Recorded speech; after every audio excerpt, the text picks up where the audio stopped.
ಜನ್ಮ ಕೊಟ್ಟಿರೋ ನನ್ನ ತಾಯಿನ ಉಳಿಸ್ಕೊಳ್ಳೋಕ್ಕೋಸ್ಕರ ನನ್ನ ಪ್ರಾಣ ಬೇಕಾದರೂ ಕೊಡ್ತೀನಿ.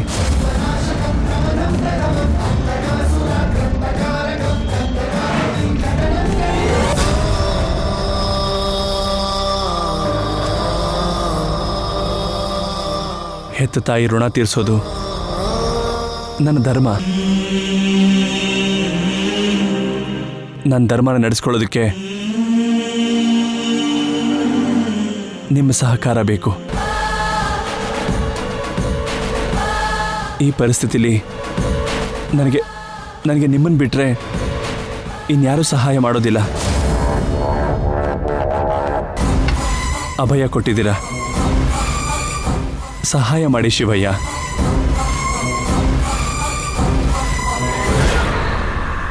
ಓಂ ನಮಃ ಶಿವಾಯ. ಶಿವ ಶಿವ ಶಿವ ಶಿವ ಶಿವ.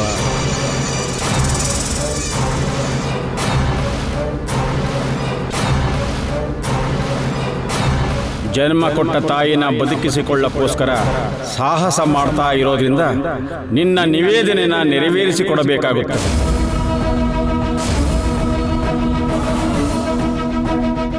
ಮಾತು ಕೊಟ್ಟಿರೋದ್ರಿಂದ ನಿನಗೆ ಸಹಾಯ ಮಾಡದೆ ವಿಧಿ ಇಲ್ಲ. ಆದರೆ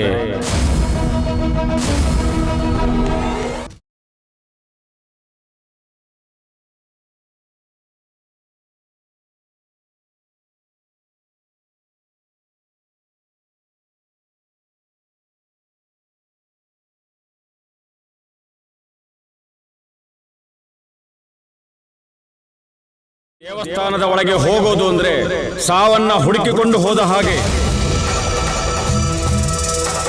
ಬೇಡಪ್ಪ ಬೇಡ, ಹೋಗ್ಬೇಕು ಅನ್ನೋ ಆಲೋಚನೆಯನ್ನ ಬದಲಾಯಿಸಿಕೊಂಡು ಹೊರಟೋಗು. ಇಲ್ಲ ಶಿವಯ್ಯ, ಹೊರಟೋಗು ಇಲ್ಲಿಂದ. ಹೇಳ್ತಾ ಇರೋದು ನಿನ್ಗಲ್ವಾ, ಹೋಗು. ಹೆತ್ತ ತಾಯಿನ ಕಾಪಾಡ್ಕೊಳ್ಳೋ ಪ್ರಯತ್ನದಲ್ಲಿ ನನ್ನ ಪ್ರಾಣ ಹೋದ್ರೂ ನನಗೆ ಸಂತೋಷನೇ ಸ್ವಾಮಿ.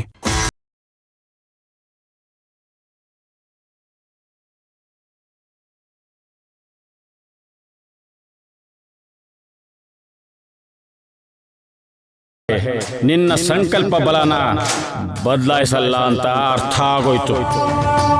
ದೇವಸ್ಥಾನದಲ್ಲಿರೋ ನಾಗಮಣಿ ಹತ್ತಿರ ಸೇರ್ಕೊಳ್ಳೋದ್ರೊಳಗೆ ಸರ್ಪಗಳು ನಿನ್ನನ್ನು ತಡೆದು ಕಚ್ಚುತ್ತೆ. ಅವುಗಳ ವಿಷದಿಂದ ತಪ್ಪಿಸಿಕೊಳ್ಳೋದು ಅಸಾಧ್ಯ.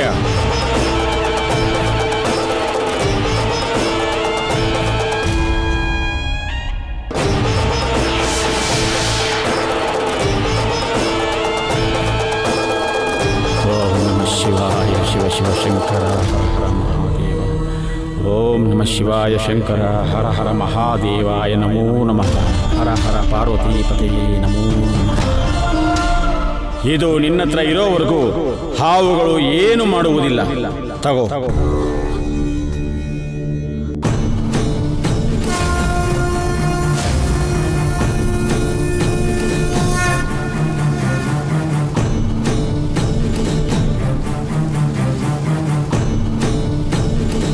ಯಾವುದೇ ಕಾರಣಕ್ಕಾಗಲಿ ನೀನು ಈ ದಂಡವನ್ನು ದೂರ ಮಾಡಿಕೊಂಡೆ ಅಂದ್ರೆ ಸರ್ಪಗಳಿಗೆ ಬಲಿಯಾಗಬೇಕಾಗುತ್ತೆ. ಆಯ್ತು ಶಿವಯ್ಯ. ನಾಗಮಣಿ ಜೊತೆ ಅಲ್ಲಿರೋ ಸೂರ್ಯಮಣಿನ ಚಂದ್ರಮಣಿನ ತಗೊಂಡು ಬಾ. ಆಯ್ತು ಸ್ವಾಮಿ, ಆಶೀರ್ವಾದ ಮಾಡಿ. ಓಂ ನಮಃ ಶಿವಾಯ. ಓಂ ನಮಃ ಶಿವಾಯ.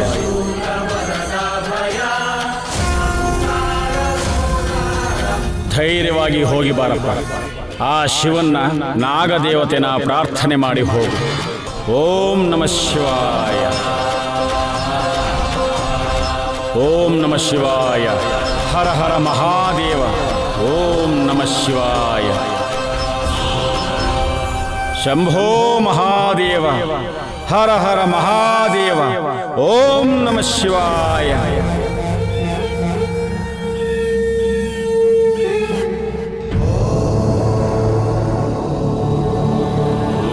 ಓಂ ನಮಃ ಶಿವಾಯ. ನಮಃ ಶಿವಾಯ.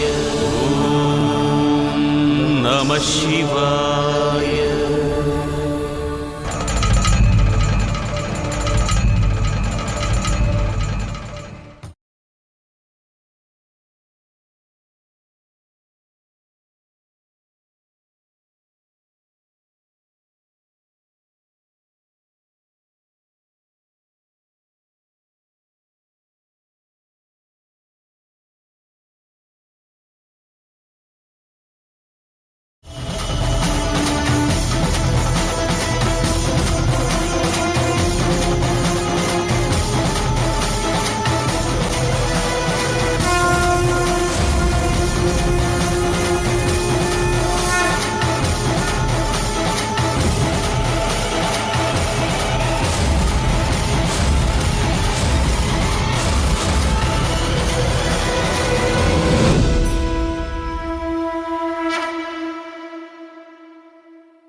ಭೈರವಿ, ನೀನು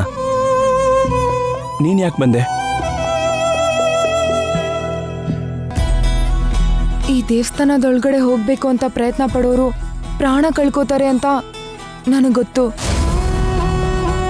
ನನ್ನ ಪ್ರಾಣ ಕಾಪಾಡಿದ್ ನೀನು, ನಿನ್ ಪ್ರಾಣ ಲೆಕ್ಕಕ್ಕಿಟ್ಕೊಳ್ದೆ ಹೇಗೆ ಹೋಗ್ತಿದ್ಯಾ ಮಾವ? ನಮ್ಮಮ್ಮನ ಪ್ರಾಣ ಕಾಪಾಡ್ಕೊಳ್ಳೋದಕ್ಕೆ ಅತ್ತೆ ಪ್ರಾಣ ಕಾಪಾಡೋ ಜವಾಬ್ದಾರಿ ನನಗೂ ಇದೆ. ಅದಕ್ಕೆ ನಿನಗೆ ಸಹಾಯ ಮಾಡೋಣ ಅಂತ ಬಂದಿದ್ದೀನಿ.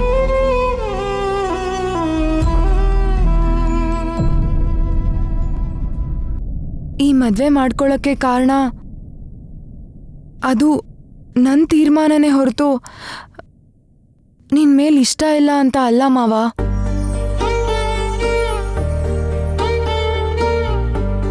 ನಿಮ್ಮಮ್ಮಂಗೋಸ್ಕರ ನೀನು ಏನ್ ಮಾಡಕ್ಕಾದ್ರೂ ರೆಡಿ ಇರುವಾಗ ನಿನ್ಗೋಸ್ಕರ ನಾನು ಏನ್ ಮಾಡಕ್ಕಾದ್ರೂ ರೆಡಿ. ನೀನು ನನ್ನ ಜೊತೆ ಈ ಸಿಚುಯೇಷನ್ ಅಲ್ಲಿ ಟೈಮ್ ವೇಸ್ಟ್ ಮಾಡಬೇಡ. ಬಾ ಮಾವ.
ಗರುಡ, ಎದ್ದೇಳು.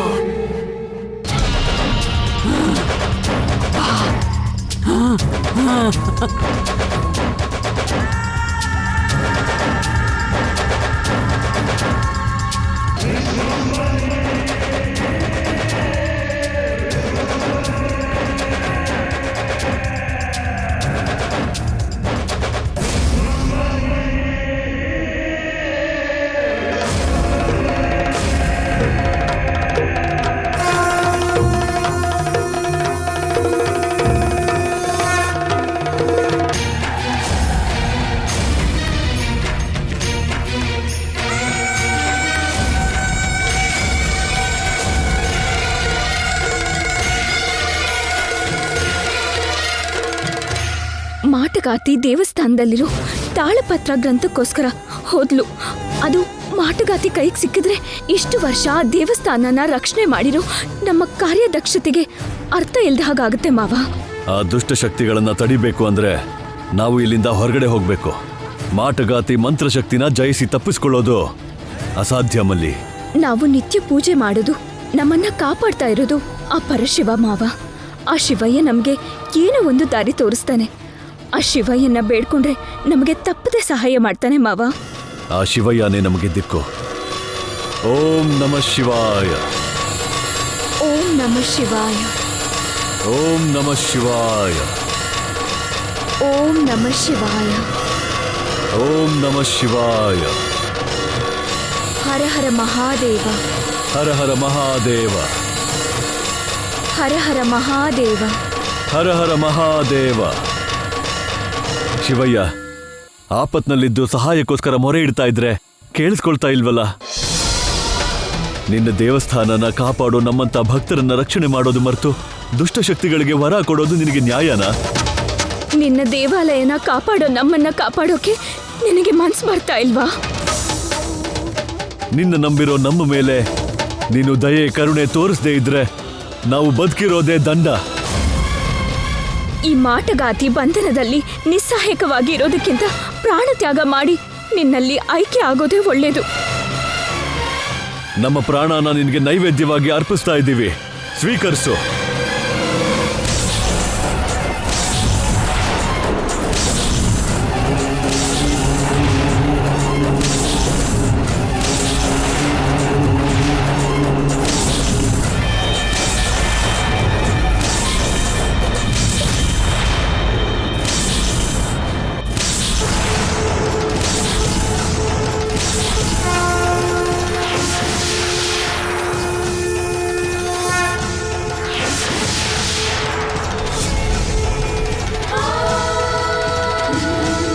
ಆ ಶಿವಯ್ಯ ನಮ್ಮ ಮೊರೆ ಕೇಳಿಸ್ಕೊಂಡ ಮಲ್ಲಿ, ನಮ್ಮನ್ನ ಬಂಧನದಿಂದ ಮುಕ್ತ ಮಾಡ್ದ.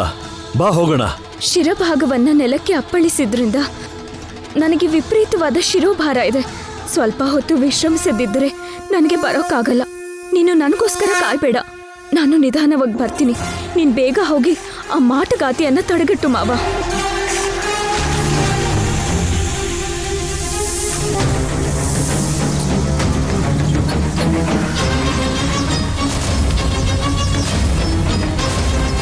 ದುಷ್ಟರ ಪಾಲಿನ ಯಮ, ದುಷ್ಟ ಶಕ್ತಿಗಳ ಪಾಲಿಗೆ ಕಾಲಯಮ, ದುರ್ಮಾರ್ಗಿಗಳ ಪಾಲಿನ ಅಗ್ನಿಯಮ.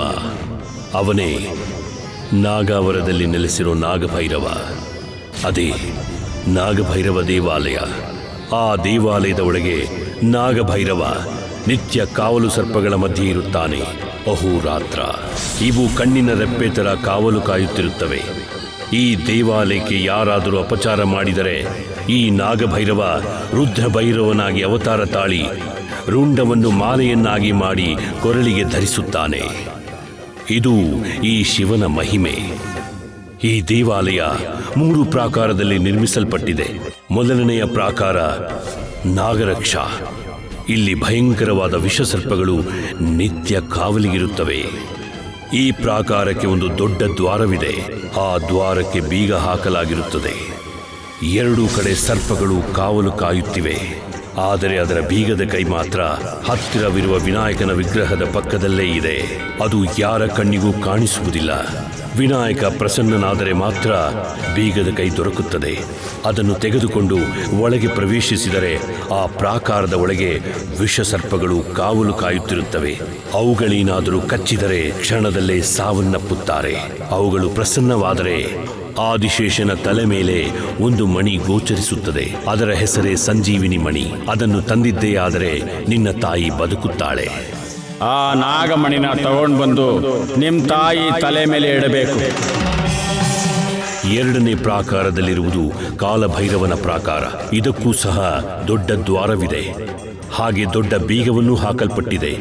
ದ್ವಾರದ 2 ಕಡೆ ಕಾಲಭೈರವ ಅಂದರೆ ಶ್ವಾನಗಳು ಕಾವಲಿಗಿವೆ. ದ್ವಾರದ ಇನ್ನೊಂದು ಕಡೆ ಸುಬ್ರಹ್ಮಣ್ಯೇಶ್ವರ ಸ್ವಾಮಿ ವಿಗ್ರಹವಿದೆ. ಸ್ವಾಮಿ ಪಕ್ಕದಲ್ಲೇ ಬೀಗದ ಕೈ ಇರುತ್ತದೆ. ಇದು ಕೂಡ ಯಾರ ಕಣ್ಣಿಗೂ ಕಾಣಿಸುವುದಿಲ್ಲ. ಆ ಸ್ವಾಮಿಯು ಪ್ರಸನ್ನನಾದರೆ ಬೀಗದ ಕೈ ದಕ್ಕುತ್ತದೆ. ನಂತರ ಬೀಗ ತೆಗೆದು ಒಳಗೆ ಪ್ರವೇಶಿಸಿದರೆ ಒಳಗೆ ಅತಿ ಭಯಂಕರವಾದ ಶ್ವಾನಗಳು ಕೋರೆ ಹಲ್ಲಿನೊಂದಿಗೆ ಸಂಚಾರ ಮಾಡುತ್ತಿರುತ್ತವೆ. ಅವುಗಳಿಂದ ತಪ್ಪಿಸಿಕೊಳ್ಳಲು ಯಾರಿಂದಲೂ ಸಾಧ್ಯವಿಲ್ಲ. ಅವುಗಳು ಪ್ರಸನ್ನವಾದರೆ ತಪ್ಪಿಸಿಕೊಳ್ಳಬಹುದು. ಇನ್ನು 3ನೇ ಪ್ರಾಕಾರ ರುದ್ರಭೈರವ ಪ್ರಾಕಾರ. ಇದು ಗರ್ಭಗುಡಿಗೆ ಪ್ರವೇಶ ದ್ವಾರ. ಇದಕ್ಕೆ ದೊಡ್ಡ ದ್ವಾರ, ದೊಡ್ಡ ಬೀಗವಿದೆ. ಬೀಗದ ಕೈ ಮಾತ್ರ ನಾಗಲೋಕದಲ್ಲಿರುವ ನಾಗರಾಜನ ಬಳಿ ಇದೆ. ಅವನ ಕರುಣೆ ಸಂಪಾದಿಸಿ ಬೀಗ ತೆಗೆದು ಗರ್ಭಗುಡಿ ಒಳಗೆ ಪ್ರವೇಶ ಮಾಡಿದರೆ ಒಳಗೆ ದೇದೀಪ್ಯಮಾನವಾಗಿ ಸಪ್ತವರ್ಣದಲ್ಲಿ ಹೊಳೆಯುತ್ತಿರುವ ಶಿವಲಿಂಗವಿದೆ. ಹೊರಗೆ ಹೇಳುವಂತಿಲ್ಲ. ಸಮಯ ಬಂದಾಗ ನಿಮಗೆ ತಿಳಿಯುತ್ತದೆ. ಅಂಥ ಈ ಶಿವಾಲಯ ಮಂತ್ರ, ಯಂತ್ರ, ತಂತ್ರ ಹಾಗೂ ರಹಸ್ಯ ಸಿದ್ಧಿಗಳೊಂದಿಗೆ ಪ್ರತಿಷ್ಠಿತವಾಗಿ ನಿರ್ಮಾಣವಾಗಿದೆ. ಈಗ ನಿನ್ನ ಕರ್ತವ್ಯ ಆ ಮಣಿಯನ್ನು ಸಂಪಾದಿಸುವವರೆಗೆ ಹರ ಹರ ಮಹಾದೇವ ಶಂಭೋ ಶಂಕರ, ಹರ ಹರ ಮಹಾದೇವ ಶಂಭೋ ಶಂಕರ, ಹರ ಹರ ಮಹಾದೇವ ಶಂಭೋ ಶಂಕರ.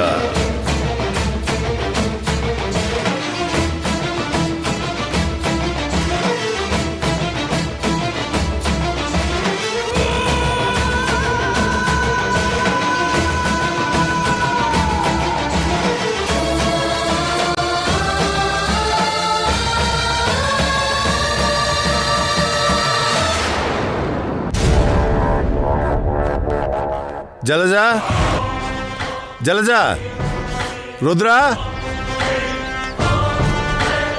ಏನ್ರಿ ಇದೆಲ್ಲ? ನಿನಗೂ ನಿನ್ ಮಗನಿಗೂ ಮದುವೆ ಬಟ್ಟೆ. ನಾಳೆ ಬೆಳಗ್ಗೆ ಮದುವೆ, ನಾಳೆಯಿಂದ ಅವಳಿನ ಹೆಂಡತಿ. ಅದೃಷ್ಟವಂತ ಕಣೋ.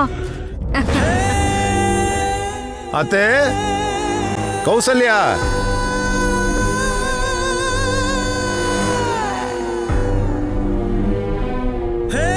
ನಾಳೆ ಮದುವೆ ಅಲ್ವಾ? ನಿಮ್ಮಿಬ್ಬರಿಗೂ ಹೊಸ ಬಟ್ಟೆ ತಂದಿದ್ದೀನಿ, ತಗೊಳ್ಳಿ.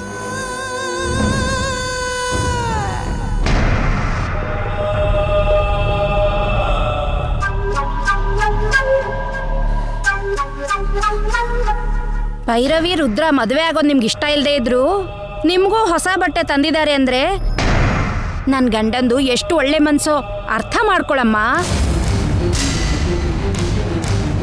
ನಿಮ್ಗೆ ಇಷ್ಟ ಇಲ್ಲ ಅಂತ ಹೇಳಿ ಮದುವೆಯಲ್ಲಿ ಹಳೆ ಬಟ್ಟೆ ಹಾಕೊಂಡು ಗತಿಗೆಟ್ಟವ್ರ ಥರ ನೀವಿರೋದು ನನಗೆ ಇಷ್ಟ ಇಲ್ಲ. ಈ ಹೊಸ ಬಟ್ಟೆ ಉಟ್ಕೊಂಡು ನನ್ನ ಮಗನಿಗೆ ಆಶೀರ್ವಾದ ಮಾಡಿ.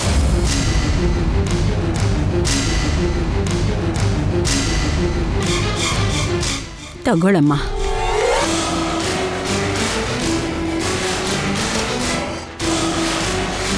ಭೈರವಿ, ಅಮ್ಮ ಭೈರವಿ,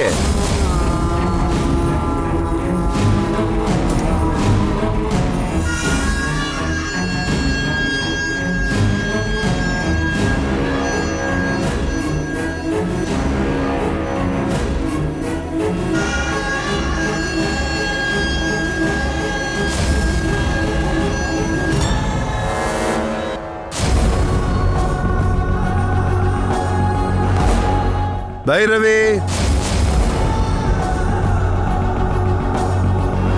ಅಮ್ಮ ಭೈರವಿ, ನಿಮ್ಮ ಮಾವ ನಿನಗೆ ಮದುವೆ ಸೀರೆ ತಂದಿದಾರಮ್ಮ, ಬಂದು ತಗೋ. ಭೈರವಿ, ಭೈರವಿ ಯಾಕೆ ಬರ್ತಾ ಇಲ್ಲ? ಒಳಗೇನು ಮಾಡ್ತಿದ್ದಾಳೆ? ಭೈರವಿ ಮಲಗಿದಾಳೆ ಚಿಕ್ಕಪ್ಪ. ನನಗೆ ಕೊಡಿ ಚಿಕ್ಕಪ್ಪ, ಎದ್ಮೇಲೆ ನಾನೇ ಕೊಡ್ತೀನಿ.